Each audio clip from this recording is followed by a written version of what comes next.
And, we're pushing the envelope more. And so I have the opportunity to sit and chat with the executive co-producer, Naeemah, Jade. I feel like women have opened up way more in ways that I hadn't seen in the community because of the podcast. What do you think? Didn't know shit about podcasting. Thought that something was off. And then now you hear people who have been in the tradition for a while saying that, oh, this is some bullshit, right? Or there is a connection between us in the Americas, the continent, and the Caribbean. Fear, I think there's fear that's there, right? That, the women are going to get together and start leave us or some shit. It's all Isheshe. It's all Isheshe. It's all our tradition. It's all our culture. How are we going to not just be speaking about it, but living it this season? How do you apply that Odu that you're talking about? How do you apply the principles of Shango into your life? My life was still falling apart when I really couldn't get in alignment with my destiny. What do you want for women to walk away with? Power and purpose. Hit the subscribe button. Ekaba! Welcome to season 2 of Voices of IWA. My name is Iyalode Omisegun and I'm your host. And we are so excited to be having a season 2. Voices of IWA is a podcast that looks at the voices of women who are practicing our traditional African traditions, specifically the Yoruba tradition here in the diaspora. So we're looking at the Caribbean, the Americas, and of course, those that are in Africa as well. So we are here for season 2. Season 1 was very, very rich. And we want to start season 2 off pretty much in the same way that we started off season 1, where we have an opportunity to kind of reflect on exactly what this season will be about, the why of this season, because the why is always very important to us. And so I have the opportunity to sit and chat with the executive co-producer of the podcast. So we've been working together as producers of this podcast for the last season, and season 2 will be no different. Miss Naeemah, Jade. Hello. Hello. So this is the one episode, or maybe there's 2 episodes like this, the first episode and the second and the last episode, where I will be interviewed as opposed to me doing the interviewing. So I'm going to turn the interview baton over to Naeemah so that we can facilitate the conversation. Well, I'm excited to do this episode with you because I've seen so much happen over the last season. Yeah. I didn't start out with you, so I came in the middle. And just to see the ins and outs have been crazy, and the growth and the people we see in the community that are loving the content. It's been really, really, really good. So I want to start with some gratitude and some reflection. Okay. What has it been like for you to be the vessel? I'm going to say the vessel. Because you started this thing, right? And I feel like everything has been flowing through you from spirit. So what has it been like to be the vessel of the Voices of IWA and the community? This has been interesting, to say the least. It's been, I think what I can say is people ask me how I feel, and I continue to say I feel on purpose. So I feel like I am in alignment with what I'm supposed to be doing and the way I'm supposed to be doing it. And a lot of times that has meant not knowing what comes second or third or first, right? I just know that here's the next step, and and taking that next step. So it has absolutely helped to clarify what I feel is my destiny, right? And that continues to unfold as I take the next step.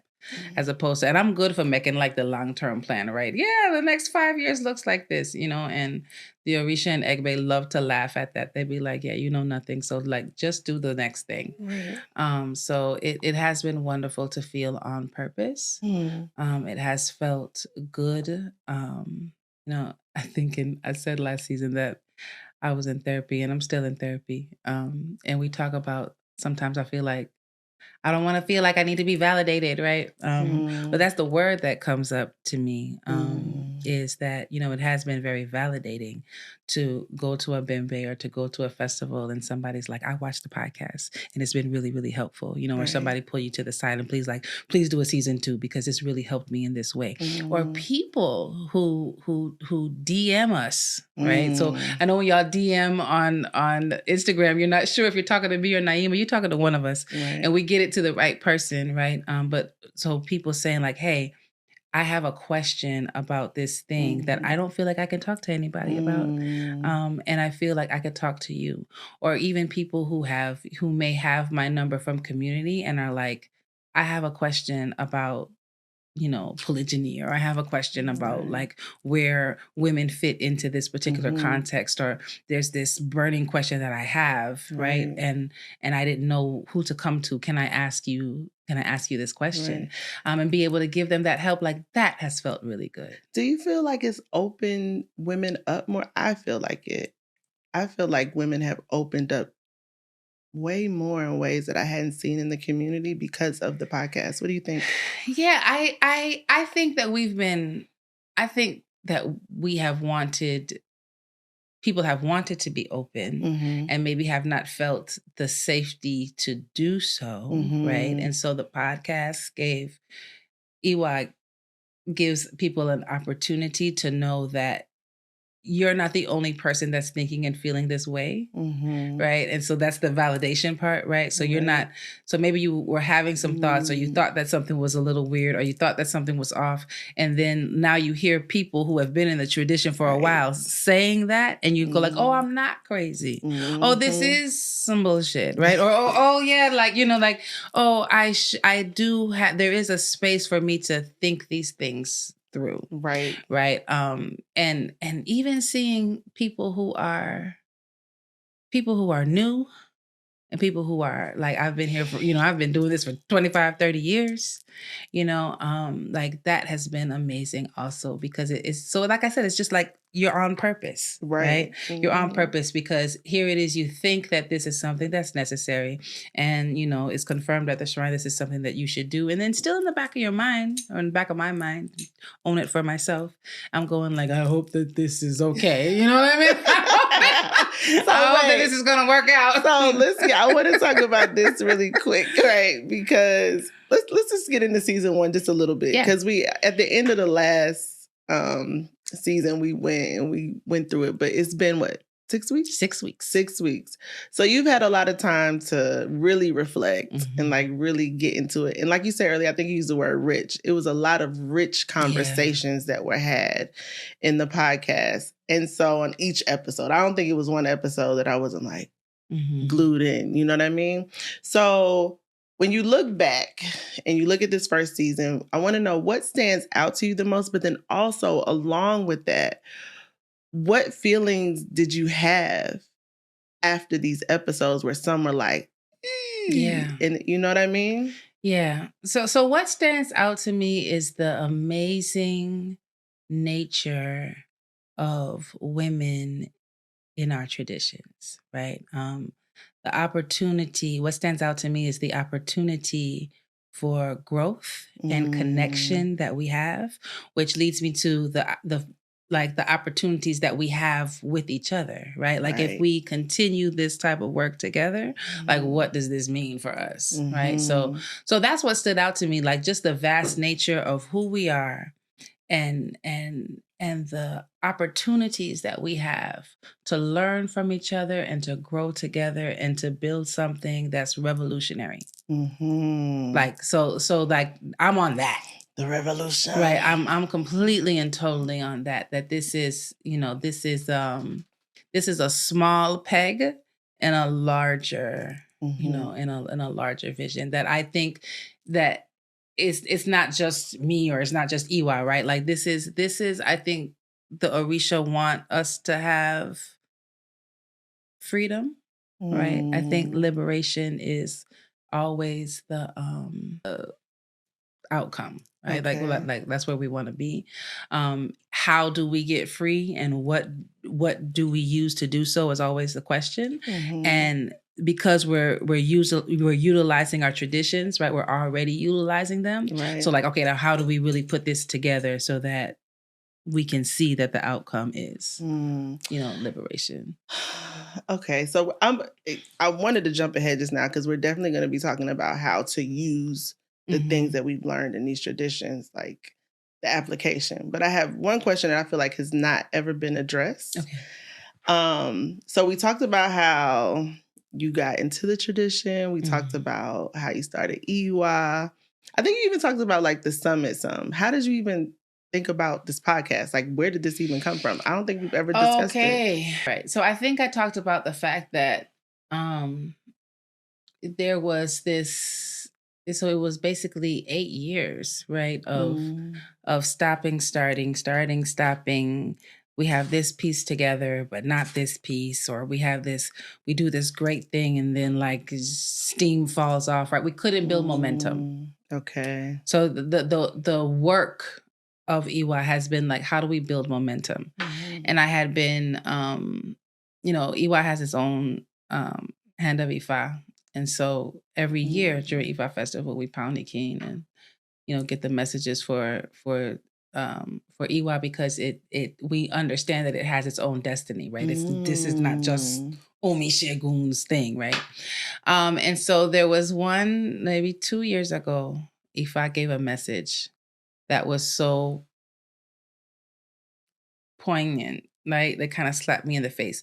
It was basically I'm going to summarize it, but it was basically like, put up or shut up, like, and me, right?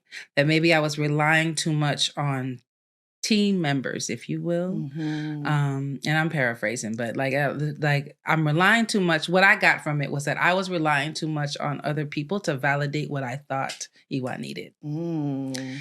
And when I sat with it, then I understood that that's me. That's me searching for someone to say that this is okay. Wow. And that I need to do this. Even though if I had said it 10,000 times, right?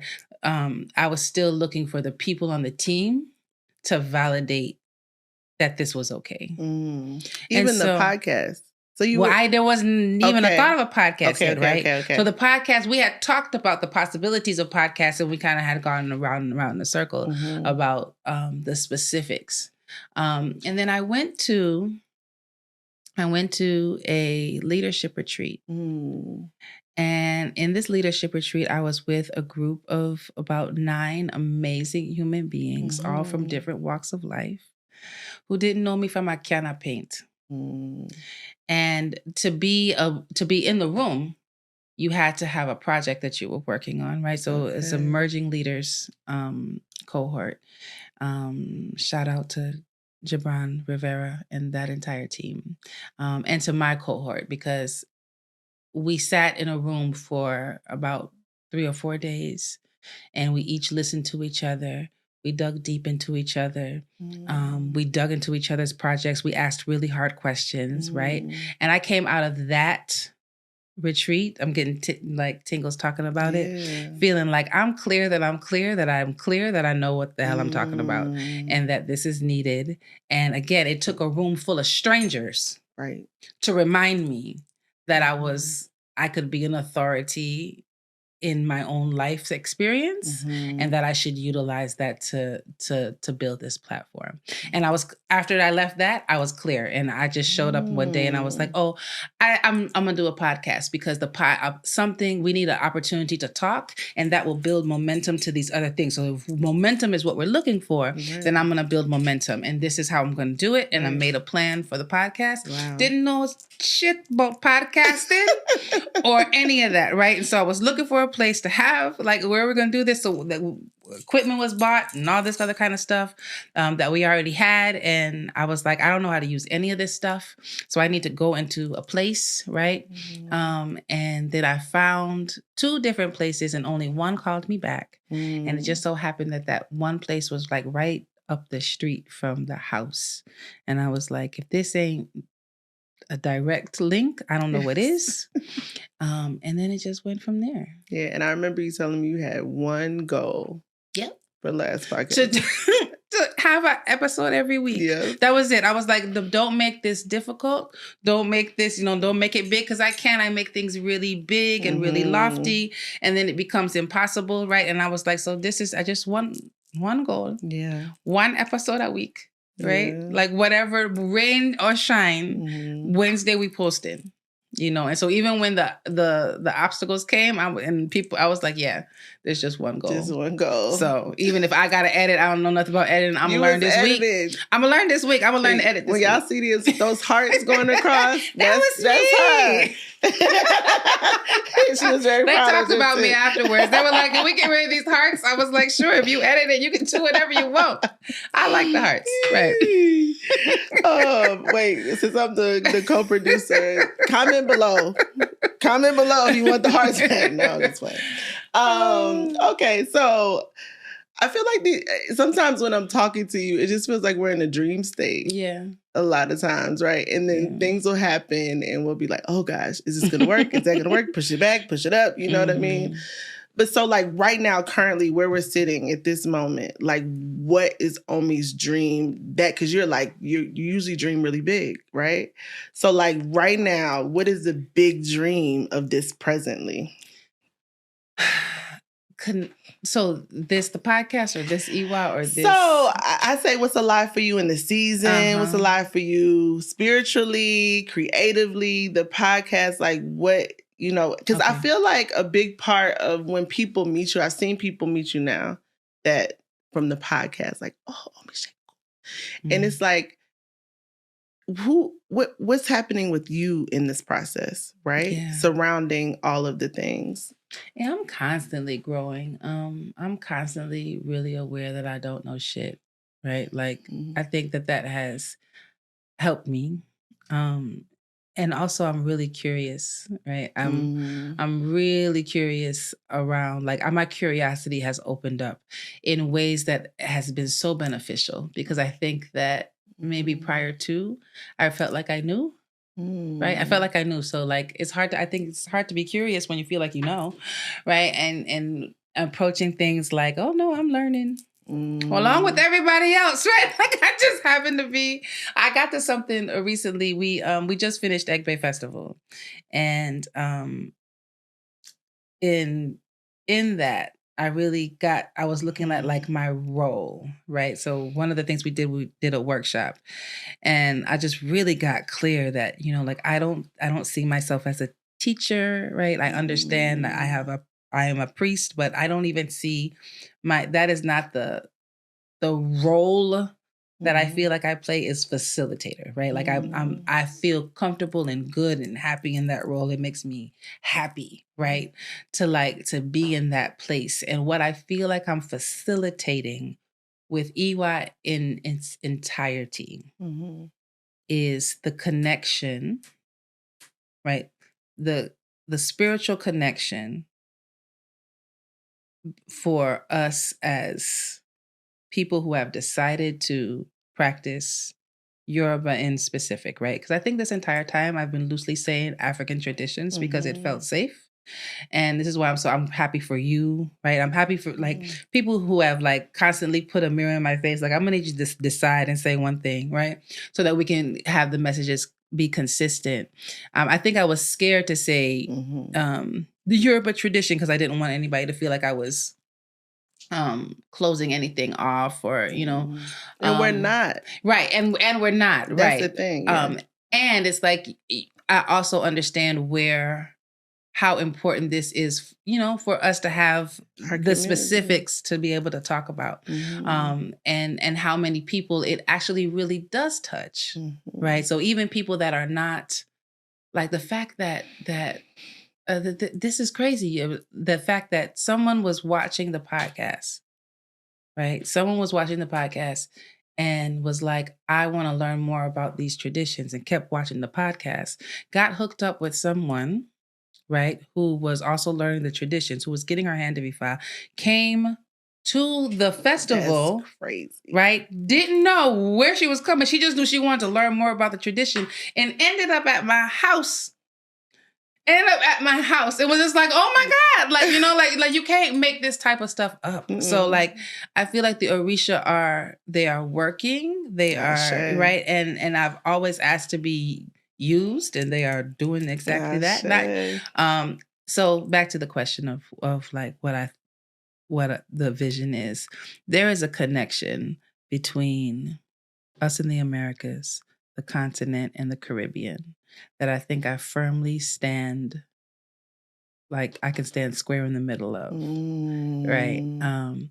And make some really great connections for us, and even be able to talk about the real differences for us, because I think those are the conversations that are going to lead to this very revolutionary, liberatory space, right, where we are free to call on the spirits that are ours, right, to be able to get to the next the next phase. I feel like the next phase is its connection and togetherness in a way that we have not been connected and together before, and to have some actual tools to do so, rituals to do so, convenings and spaces to do so, places where we are apps and websites or, you know, books, whatever, like those things that are where you can be on the continent, in the Caribbean, or right down here in the South, right, or up north, or in California, wherever, and you understand, right? There's a symbol that you can see that you understand is connecting us in some kind of way. Yeah. Let's talk about this summit real quick before we get because I feel like this is exactly where I'm headed, right? So last time we were here, we were talking about come to the summit. The summit hadn't happened yet. Right. Number one, we sold out. Right. Number two, it was wonderful amazing. Women in the room. From all over. They came. People kept like, she's like, I came from California. I came from Las Vegas. Huh? Like I came from St. Louis. I came from New York. Like people came from all over. Yeah. Dr. Kumari. Amazing. Like set the room on fire. Amazing. Right? All the honorees. It's still giving me chills when I think about it. And when I talk to people in the community, like, when's the next one? So a big part of that we spoke about, that this was about, is the collective ashe of women in the community. And I felt like you felt the magic in that room. So what does this look like to you in real time, in motion, right? For us as women, because I know that is something that's a part of the dream. So, but when women are rooted, when they're really in it, what does that look like, the collective ashe look like for our culture? Yeah. So when we are utilizing our traditions to heal ourselves, right? Then we automatically heal our children. We automatically heal our men. We automatically heal our families, right? Now you're just you're walking around people, and you're with a bunch of people that are clear that they're in their healing process, right? And they're moving in that healing process. Yeah. And we're healing each other, right? There's no place that you can go, right? So you're in a community with people that have agreed, right, that we're on a healing journey together. That's what this is. So there's no space. I'm not saying that things won't happen, right? But we're in a space of knowing and understanding that we're in this together, healing together, right? So women are the catalyst for that, right? So I want to say this because first I think I've said this before, but I appreciate the brothers that have watched this podcast, right? And who say, like, I watch every week. I know it's not for me, but I watch it anyway. And I want you to know it stop saying that it's not for you, right? Because it is for you, because if you love a woman and you are with a woman, if you have daughters and sisters and mothers, which you do, right? Then it's for you because it gives you an insight. This is not, we could put this on, Patreon or something where you got to pay to get to it. And, you can we're verifying who you are. That's not what we're doing. So this is for us all, right? But it gives you an opportunity to witness the discussions and to, you can still comment and you can still be a part, right? We're not, so people don't have to feel like, oh, it's for women, so I shouldn't, I shouldn't watch it. So for those men, and I appreciate it, I really do. Again, you get pulled aside at the bin bin, and they're like, I listen to the podcast, right? Like, I really appreciate the podcast. I learn a lot from this podcast, right? Yeah. So I always wanted to say that because it is, while yes, we are building momentum around the feminine ashe, right? That is purposeful. Yes. Because this is actually, Aloye Erelu talked about, like, this is the time of the feminine. Yes. Right? And anytime you impact a woman, right? You heal a woman, you heal a nation. You are impacting her family. Whatever she learns, she takes into the entire family. Right. Right? Like she is that vessel for the entire family. So this is familial, right? This is not just about, I want to say it's not just about women, but yeah, it's not just about women. Right. But this is the audience that we're talking to, and that's purposeful. Yeah, everything that women touch. I mean, I was having a conversation yesterday about women coming together and sometimes how men feel about it. And men, you all know that we are very powerful. They know this. Sometimes we don't even know it as much as they know it. But knowing that us coming together will, in our power, in our empowered state, will help, like you said, our families, our friends, our children, our husbands, the whole community should have everybody at rest. So like everybody should actually feel really good, right? I think there's fear that's there, right? That, the women are going to get together and like start, like leave us or some shit. Like whatever that is, like y'all can get rid of it because that is not the premise of what we're doing at all. Right? Like, so even we love y'all. It's completely. So even with the summit, that we got plenty of questions. This is only for women. Like you're only creating this space for women. Yes. And that doesn't mean that you won't ever be invited to anything. Right. And y'all have given us plenty of ideas on how, we should incorporate your voice and your energy. And we will, we will get to that. And what's happening right now, right, is intentional and happening with us. So sometimes it can get noisy. Yeah. With the men, no, I'm just playing. With everything. Everything. Everything. It can get really noisy. I think we talked about divine intelligence. And I was talking to you earlier about like how I feel like Orisa, like over here, over there, bring it together. You know what I mean? Right. But like I said, it does get really noisy with these big dreams that you do have. And so how are you staying attuned to these dreams and like being able to like focus in on, what matters? Well, one, I really do have a great support system. What you have, been a part of.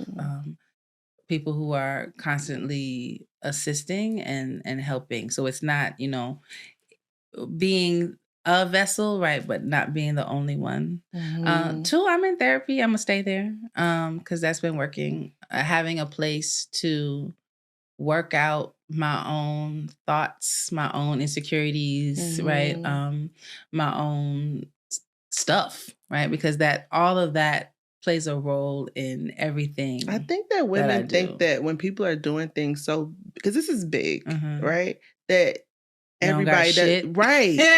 That's what I'm saying. Like life not still lifing. Like, No, life is absolutely still lifing on 10. I actually think that when the further you get into your destiny, the more distractions that could happen. And eventually you just have to be like, I have gotten better with going like, oh, that's a distraction, like, and even if I get distracted for like, maybe if I got distracted for 2 days, I'd be like, you know what, that shit is a whole distraction, right? Like I want to be focused on what it is I'm doing. It doesn't mean that I don't care about things and people. I just don't want to be distracted because I realize how, like you said, it can get noisy, right? And then people also get excited, right? So sometimes it's not even from a negative standpoint, but sometimes people are really excited and people want to give you your ideas and their ideas and thoughts about. People want to feel included, right? And when something is communal, then you actually do want to include people, right? So like being able to take feedback. And incorporate feedback, and then understand where like this may be for now, or that may be for later, right? And also looking at capacity, like so that's the other thing with momentum, right? Like what do we have the capacity to do? Let me take a pause here. Capacity. We got these amazing ears, the IWA brands. Yes. And it's like, hold on, can we do a whole clothing line straight from Nigeria? Talk about how this was made, why it's important to what we're doing, and have a podcast, and have events, and have Mbe, and you know what I mean, festivals, and da-da-da-da-da-da. So it's like, yeah, it's multifaceted. I was telling this joke at the workshop that we just had on Egbe. I was like, I just knew that we didn't have to do festivals anymore. I was just so clear. I mean, my Ori was like on like, yes. Okay, so I have served with this podcast. This has been great. I have done the Real Women Inspire Summit, clearly, right? Yes. We can just go back to doing these festivals at the crib, right? And I did want to divine about it because I was told to do it in divination. So I was like, okay, well, maybe now we can do something different because, like things have changed. And it was like, absolutely not. Like on the same level, like you tripping.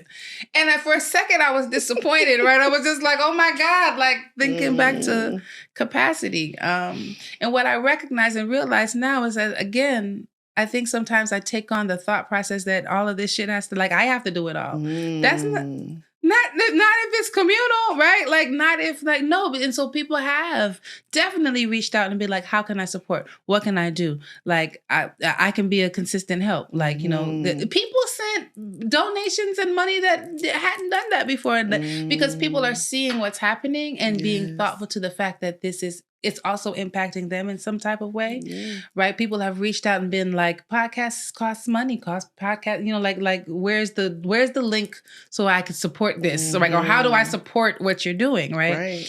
So I'm like, it's coming, right? We are being thoughtful and working on that. And again, I don't have to work on everything. So really getting to the space where I am honoring team members, the strength of all of our team members, right? And people can actually sit in the space of doing what they do really well. That has felt really good too. Because I think this is how the momentum is actually going to keep going, right? Because while I get to be I get to be a face and a voice. There's still a lot of work that's happening, in the background that maybe people don't see, but you see the end result of it. Right. Okay, so I'm gonna switch gears just a little bit. I asked you this question probably about 2 months ago, and I was really surprised at the answer, but I think it's correlated to the building of community. The word Isheshe. Okay. Because what we're talking about here is Ifa, Orisha worship, Orisha tradition, in its entirety. And like you said, it's a triangle. It comes from many different places. But the word is usually used to talk about one part of it. And when you got real lit, we was on the couch having our little couch conversation. He was like, and this is, I said, oh, the people need to hear this. Yeah. Because I think it's a big thing about just what this means for us all. Yeah. So can you tell us? Yeah, I think it's super important because the word Isheshe itself translates to like traditions, culture, right? Our cultural traditions. And so what happens in the context of our community is we have taken it to mean like you practice Isheshe and you practice Lukumi. and you practice condomble or whatever, right?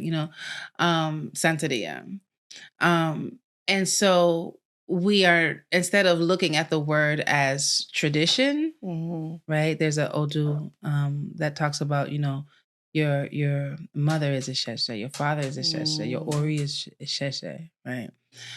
So it's not saying that we have come to think that, okay, the Yoruba practice out of Nigeria is the only thing that's isheshe. So when people say, I practice isheshe, they're usually going like, I practice isheshe, meaning I practice the Nigerian, road of it. Right. When it's all isheshe, it's all isheshe. It's all our tradition. It's all our culture. Right. Be it, yes, maybe things have changed and morphed. If you go to Cuba, it looks a little different, right? If you go to Puerto Rico, it may look a little different. If you go to Trinidad, it looks a little different, and it survived. Damn it, you know what I mean? Like, so that I do get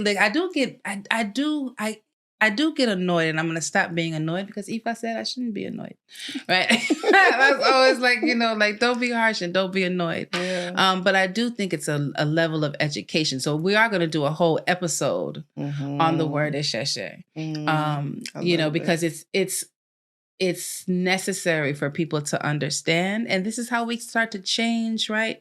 Yes. The context and the understanding of who we are in totality, right? Yeah. As opposed to being like, oh, that's Lukumi and that's negative in some kind of way, instead of looking at the fact like, oh my goodness, our traditions, our isheshe survived. All of that. All of the things that we can talk about that Black people have survived, brown people have survived. So yeah, I think it's a super important part of the conversation that we just look past, or maybe sometimes we just don't have the right information. And we want to be really accurate in the information that we give. I love it. When I heard the answer, I was like, yes, yes. Okay, so season 2. Yeah. We're here. It's not even coming. We are here. Same. You talked a little bit about like what we're going to be getting into and Isheshe. But it's been some real core things that you want to get into this season that you have been, head down and figuring out how to reach women and to make a real impact. Yeah. And I think even as you talk about the word isheshe, that's a part of it. Like, how can we properly apply these things to our lives? So how are we going to not just be speaking about it, but living it this season? What does that mean? Yeah. So the whole theme, so last season's theme, right? We were looking at the role of women. And this season, we're going to be looking at living the Orisha, right? So how do we embody our practice, right? How does it give us power? How does it give us purpose? And what does that look like in real time, right? Living it daily. I think it's one thing to talk about, and I love it in working with women, right? A lot of times in our traditions, we can get very, very caught up on things that we find important because we don't speak the language, right? We have a hard time sometimes understanding things. And then there's all of these inside our practice, there's divination and there's divining with kola nut, and then there's understanding Odu and and being able to recite Odu, right? And there's all these things that sometimes make us feel very limited, right? So people are like, oh, if I can't say the Odu with perfect Yoruba, I'm not going to say it. If I can't, if I mean, clearly you need to be trained to throw OB and to divine and that type of thing. Right. And all of those things are very, very, very, very, very important. And that is not what I'm talking about right now. So what I want to focus on is, how do we live these principles, right? How do you're a devotee of Oshun. How do you live as a devotee of Oshun? Yeah. Right? You have an Ori. I'm 100% sure that you have an Ori. What does that mean in real time, real practice of how we live every day? How do you respect your Ori and how do you respect mine? We just did the workshop on Egbe as a part of the festival, right? And we spent time with this thought process of the real application of the principles of Egbe in real time. It was amazing. Yeah. I was so happy with the outcome of that workshop. And I think, and again, back to even the thought process of workshop versus lecture, right? Because sometimes we could go to a place to learn and people are teaching us, right? And lectures are great because there's a teacher and the teacher has that knowledge and they're imparting that knowledge to you. And we have a whole lot to freaking fracking knackle learn, right? So it's no problem on the lecture, right? You'll never stop learning, right? I always tell that story about my teacher at 1 o'clock in the morning, Baba Bonbon sitting in the shrine studying. And I'm like, well, shit. Like you're studying at 1 o'clock in the morning. There's no hope for me. Like I should be buried, that's what I should be doing. And that is what we will do, right? We will be studying our whole life. That is not what we're talking about in this instant, right? We are talking about the real life application, right? You talked about intelligence earlier, and it's a huge part of what I think we have to have in order to get to this space of revolution and liberation I'm talking about.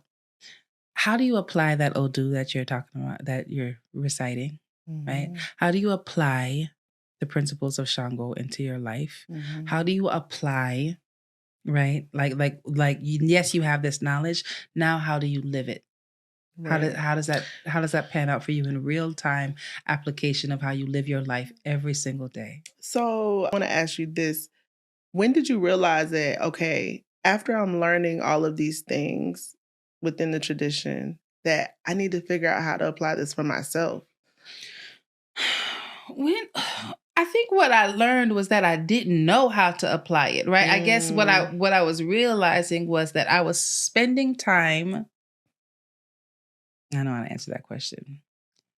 When my life was still falling apart, right? When I really couldn't get in alignment with my destiny. And I felt like I was like, why do I feel like I'm being pulled in 10 different directions when I'm a part of something so sacred, right? That I know can be so life-changing towards my understanding of who I am and what it is I bring to the world. Why do I still feel like I don't know what you're talking about? Right? And then I was like, well, I must be missing something. I know how to recite a couple of verses of Oseo Torah. Do I know how to, am I living what that verse is saying? I understand some core things about my Ori.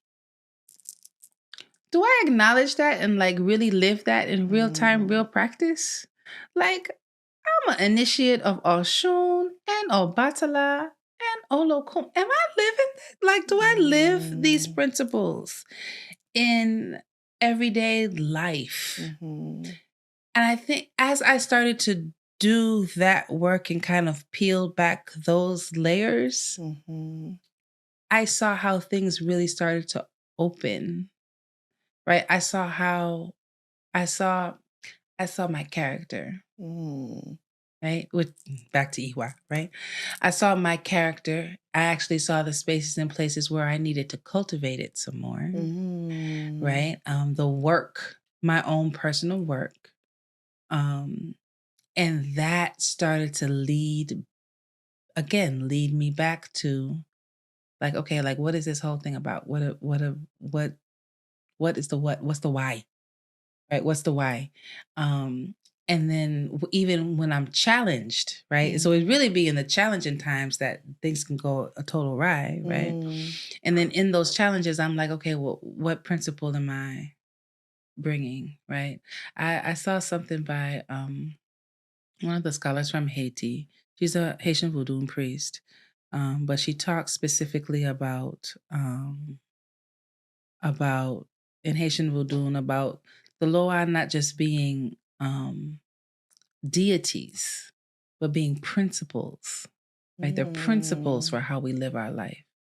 So Eshu being the principle of the crossroads and how we make decisions, right? Ogun being the principle of war and why, and when we must go to war, right?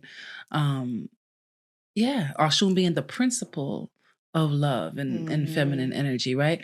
And that got me to thinking like, well, dang, right? Like maybe I'm thinking about this all wrong. Mm-hmm. And when I start to change my thought process on how I internalize this stuff, there's still so much for me to embody. But I feel like it is, then it's not just about you again. It never is. Right? It's like, oh, that's why we're doing these festivals. Right. That's why we're the why. Back to the collective I shape part. Right. And back to the why of it all. Like, that's interesting. Especially because it's going to be the foundation of this season. What do you want for women, since we're talking about this, as they come up with their whys and they listen to these episodes? What do you want for women to walk away with? Yeah, I want them to walk away with more understanding, one, of themselves, two, of their power, right?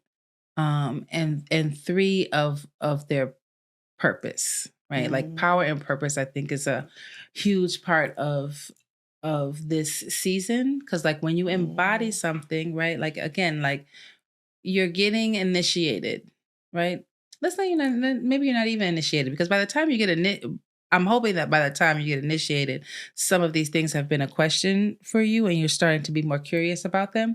And I've noticed lately, a lot of times, sometimes we go from 0 to 10, right? So your development as a practitioner, as a devotee, like sometimes we don't even spend time there. We're going straight into priesthood. And it's funny because one of the most viral clips that we've had, right, is Iyalode Omisegun talking about, going from not developing basically as a priest, right? And I don't necessarily, is not talking about developing as a priest, but developing as a person. I want us to feel more confident and comfortable in our development and be more self-aware, so that as we sit at our shrines, as we do more divinations, as we do more work, as we continue the work of the Orisha, that we are directly linking it to our own personal development. That's where the healing comes from. So that when we get into spaces of convening and when we're around each other, right, when we're coming to festivals and bimbes and workshops and lectures and we're doing all those things, like again, we're coming with those layers peeled back. I read something somewhere, maybe it was a meme or something, that said like, when you hear different when you heal, like a healed ear hears differently. I think us starting to really look at the practical nature of the Orisha and how we apply this to our life will give us the space, right? Give us the real-time space to like really utilize them for those healing, for the purpose of healing. I love this. I'm super excited is there any specific episode that you're like? I'm excited about all of them. And what I will say, is that this season we will have the opportunity to hear from amazing women that are doing amazing things. We will also have the opportunity to travel. So we're going to be going to the Virgin Islands to talk to some women in the Caribbean. We're also going to be going to Oshogbo to talk to some women in Oshogbo, and to talk to some women who are those of us that sometimes visit Oshogbo at different times. So this season we'll do a great job well, at least a better job of building that connection between the Americas and the Caribbean and the continent. Yes. And give us an opportunity to hear from women in all three spaces and some of their whys and really build connection, right? Because I think that's one of the things that the first season did, right? Sure. It really did build some connection where people felt like at Real Women Inspire, like we walked out of there feeling like, wait, I may not know everybody's all 100 women's name and that kind of stuff, but there was absolutely unequivocally a connection that we felt in the room, a very powerful connection. Yes. That still is here. Yes. When I see women now just Saturday, it was like, hi, how are you? Like, and really caring about how someone is. It felt really, really good. It feels great. Yeah. It's genuine, you know, where I think people, and I think that's what the Orisa want for us, right? I don't think they want us to be tight up and scared of each other and shit. Like, what would be the purpose of that, right? So this is us going the extra mile, right? And I don't even know if it's the extra mile. It's just making the friggin' intention, right? Like it's just being intentional about the way we're showing up. Yeah. You know, and the way, and having the spaces to talk. We have the app now where there's been like certain, you know, conversations that maybe we won't want to have that conversation on Facebook. Maybe we could touch on it a little bit on the podcast because maybe that's a lot. But, you know, in this space, go for it. You know what I mean? It's just us. And we have an opportunity to talk, right? And I'm excited about that because with this, what we're going to do this season is after we, you know, the podcast premieres on Wednesday evenings, right? Wednesday night, you know, we'll be in the app, you know, talking some more with each other. Right. So it gets, because you all said that you wanted an opportunity to connect more, you know, like connect with the guests, connect with us. And so we're making the spaces for that. So that's really important to me, that people feel like some of the suggestions that you gave, that we have found ways to incorporate those things. Also, some of the suggestions that you gave for people to be on the podcast, we absolutely took some of those. So, you know, look out for some of the amazing women that will, you know, that you suggested, because we didn't know them all, right? And I think that's another thing. That was great. I think people look at you and they think you know everybody. Shit. And it's like, what did you say? You just come in here and do your job and go. Right, I work here. Like I do. And this is the last question about this season particularly, but are there any fears that you have for this season that you haven't? So it's always this is always a little scary, right? I was saying last season I'm doing it scared. I'm definitely I feel a little bit more comfortable. And, you know, we're pushing the envelope more, right? We're traveling more. I'll definitely be I know less people this season than I did first season, right? So there were a couple of people last season that I didn't know, but like this season, man, just about everybody, you know, like at least one person, you know, that might be somebody that I'm not that familiar with. So we're growing and we're stretching. So that's definitely stretching me. Like even as a host, I got a great compliment from somebody that I look up to who does radio. And they were like, "You're a natural at this." I was like, "Really?" Because I don't feel like this is not my natural element, right? Like, but I enjoy it. I really am finding great joy in it. Right. So, you know, my fear is always ensuring that the information that we give is accurate. So, you know, we do our background. You know, you see us with our laptops and stuff like that because we're diligent in making sure that we are fact checking and things like that. So even by the time an episode comes out, I was talking to somebody about something, and I was like, you know, last season, you know, you go back and you watch it and you're like, hey, nope, take that out. Nope, take that out. You know, like editing is real, because that's important to us, right? It's important to the brand. I mean, it's important to what we're doing to make sure that we're giving information that's accurate, that's good, right? So just always, I guess there's always a fear there that, you know, maybe I have a little bit of a perfectionist thing that I'm getting rid of, because it's like you have to, in order to do it, you just have to get it done. Yeah. You know, so you do it a little scared, and so what? Yes, for sure. The app. What do you want for people to join? Are we ready for people to join? Yeah, the short answer is yes, right? We are ready for people to join the app. The official date, right after June 30th, will be this trial phase that we had, and we're learning a lot in the app, and it's kind of figuring out how it all works. And so like giving us this opportunity, it's like 1 month left basically with the podcast going, right? Because the entire time that the app has been up, the podcast was just in, you know, we were on break. So now with the podcast starting again, with season 2 starting again, I think again, we're talking about capacity, right? So being able to keep up with social media and then keep up with, the discussions in the app and, all the things that are going on there. But I'm excited about it. The people that are there will have an opportunity to see things first and hear things first. They'll have an opportunity to get discounts on, clothing and things that we're doing, workshops.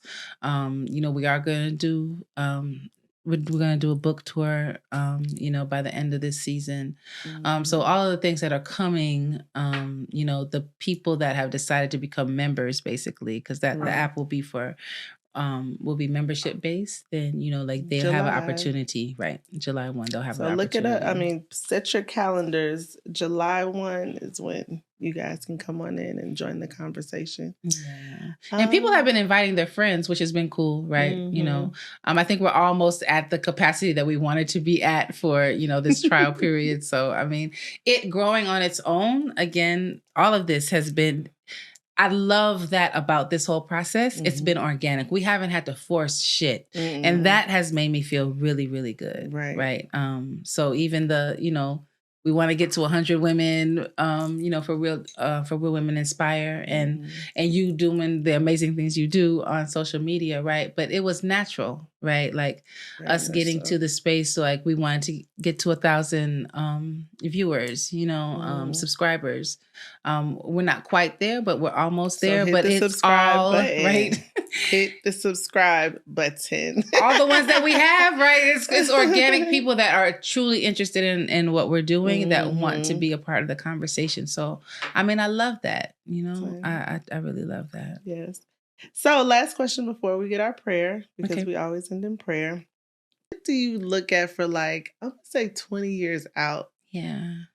What this and everything you're doing is going to look like for the next generations? Okay. So 20 years from now, I'll be 65. So this is it, right? So this is, that's actually because by 65, I don't want to be this involved in anything. I keep talking about being like the old lady with my head wrapped, sitting on the porch, like doing what I do, blessing people, right? I'm not going to be, maybe doing readings and things like that. But this looks like a living institution. So, business organization, learning institution. It also looks like I don't know if I want to say this out loud, but I think I told you this. So it may be a media company also, which is so crazy. I'm going to tell the story real quick. But like the first time I got a business consultation for IWA, and this was back when it was like first starting, we had launched and, everything was about the clothing line. And when I talked about the messaging and the importance of the messages that we wanted to drive home, the consultant was like, oh, you're building a media company. You're building like the Harpo for like African people, like the African diaspora. And I was like, did you listen to a damn thing I said? I didn't say that. Like, where are you getting this shit from? And, and what's crazy is that this podcast has helped me to see the beauty in digital media.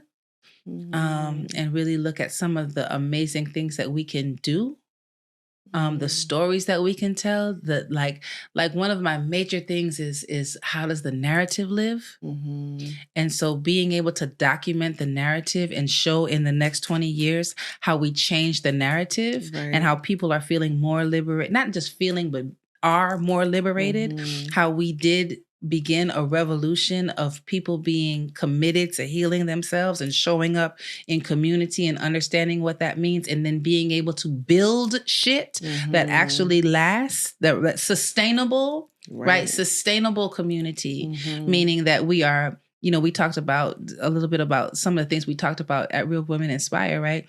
In those roundtable discussions, we were talking about the need to feed ourselves, right? The need to be able to build our businesses, to have a real sense of community and know that we have banks and temples and, schools and grocery stores, right? Like what are some of the, I think it does. It starts with these level of conversations. And again, we have something very beautiful at our hands by being connected to the Orisha in this way. They answer our prayers. right? Think about what happens when we're doing a ritual all together for the building of these types of things. But I'm comfortable doing it because I'm comfortable with the person that's to my left and the person that's to my right and the person that's in front of me and the person that's in the back of me. Right. I'm clear that you're in this space and you're committed to the same thing. We share the same values. We have the same understanding with each other. And shit, you may live in the Caribbean and you may live on the continent and I may live in Chicago. Right. But we're clear about what we're doing with each other. Well, I will say that I am super excited about this next season. I'm still learning about so many things in this tradition. And to be able to have each episode on Wednesday and I can sit on my couch because I get excited still each Wednesday about what I can do to help my own self grow and align more with my highest destiny. I'm super excited about it.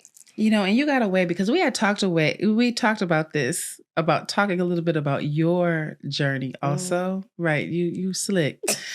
Because, you know, when we did the prep for this meeting, I just remembered that. I was like, wait a minute. We sat down a couple, we prepped for this. And I was like, didn't we have a conversation? Well, it is one of the things that I think we will also do, right? Is looking at your own journey, right? As someone who's not yet initiated, but who's thinking about getting initiated, who's moving in these different circles and learning more about the tradition.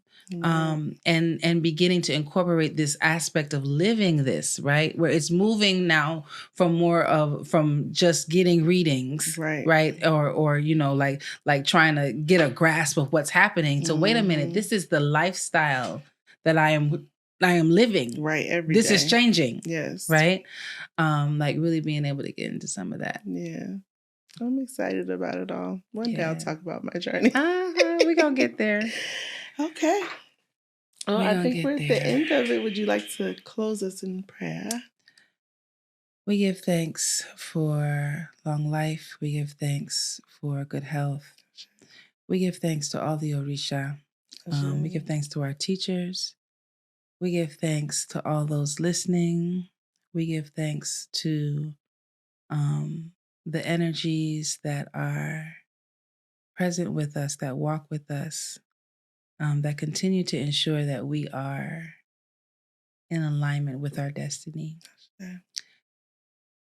As we approach season 2 of Voices of IWA, I pray that everyone who listens this season is able to embody divine intelligence, that we are able to acquire and apply our knowledge well. I pray that we are able to connect to the concepts of our traditions in new ways and bring these concepts into our daily life. I pray that this divine intelligence changes the way we operate in life with ourselves and with one another, and allows us to expand our understanding of community and expand our understanding of destiny, and understanding that we are connected and intertwined, that I am because you are, and you are because I am, and that we're able to take that as women into our homes, that we are able to impart it and share it with our husbands, impart it and share it with our children, impart it and share it in our businesses, in our work environments, in our sister circles, and that changes our lives and brings about a revolution that changes the trajectory of our children's children's children.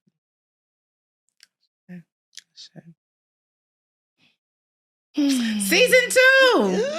We are here and we are moving. Season 2. You look good though, girl, in your EY gear. You do too, girl. I love it. So, yes, please like, subscribe, share this podcast. Join us on Wednesdays at 7:00. Join us in the app when you can. If you're already a member of the app, you're at Real Women Inspire, or you let your sister friend see the link and she's there, then join us in the app. And for the public, you can join us on July 1st We're going to have some really awesome, exciting things that are happening this season. So yeah, come along for the journey with us. We appreciate you. Y'all have a good evening, and we will see you next week. Odabo.